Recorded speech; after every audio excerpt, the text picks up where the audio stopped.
Hey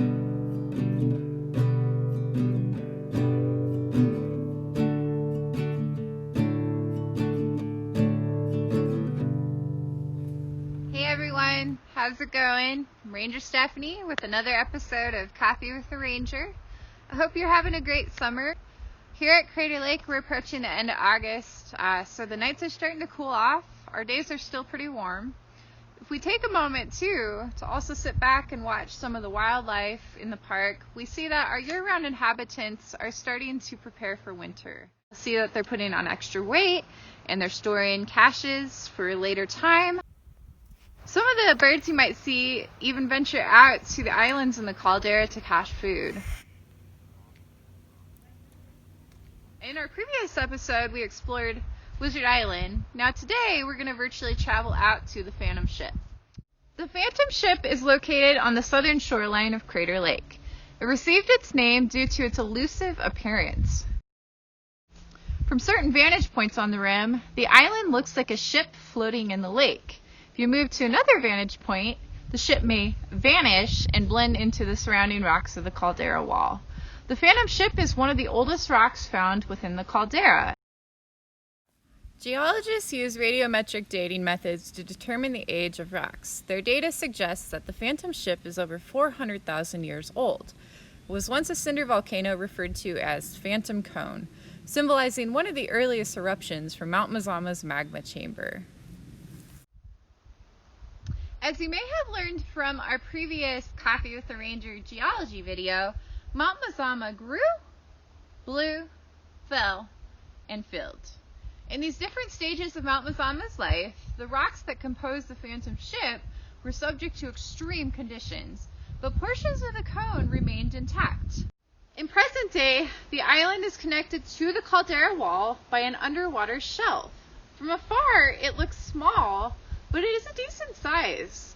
At the base, it's longer than a football field, extending more than 500 feet. The highest tower is about 170 feet tall, equivalent to a 16-story building.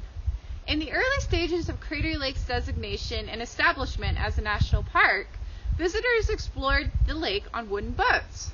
There are stories of visitors stopping and exploring the island during these excursions. However, in modern time, it is prohibited to set foot on the Phantom Ship. If one wants to get a closer look at the island, they'll need to take a ranger-led boat tour. Let's take a virtual tour and explore the island. At the water's edge, the rugged island hosts some fascinating features and is filled with biodiversity. The towering rocky spires are composed of andesite. This rock ranges in color, refracting a mixture of pink and gray hues. Seated upon the rocks, there are a variety of lichens that add vibrant greenish, yellow, orange, and red hues to the walls of the island. On the southwestern side of the island, there are small dimples and pockets in the rock. In some of the areas where we have broken rock or talus, we have green manzanita as well as matte manzanita growing.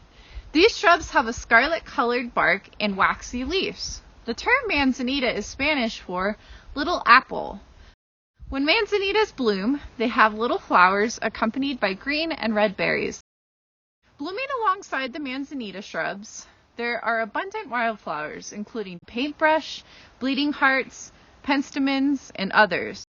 On the north-facing side of the island, we even have shade-tolerant ferns growing. The conifer diversity on the island is fascinating.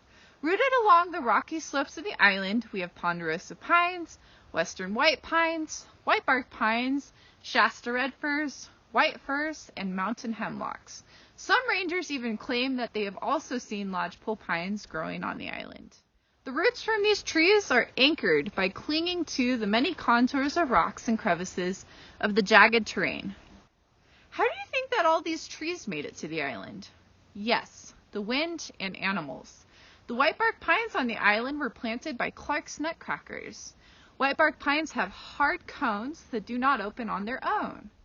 Clark's nutcrackers are the only animals at Crater Lake who can open the whitebark pine cones.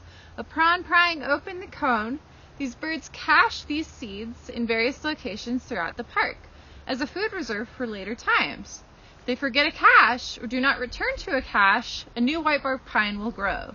It is common to see other birds out on the island, including mountain chickadees, osprey, bald eagles, gray jays, and others.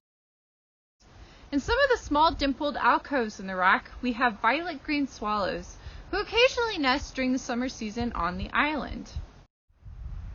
One component that amazes explorers near the island is what is beneath the water. Near the western edge of the island, there are rocks seated about 20 to 30 feet beneath the water.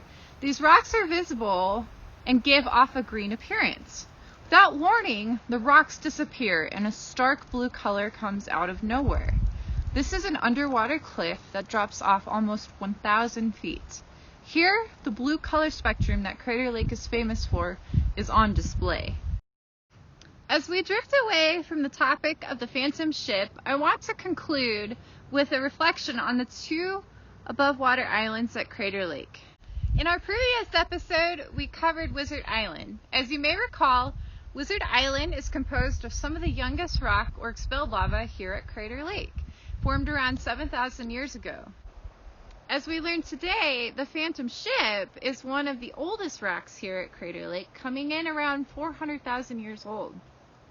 By learning about these two islands, we have taken a journey through time, exploring these remote sections of Crater Lake. If you have any questions, feel free to send us an email at the email address below. We'll see y'all next time. Bye!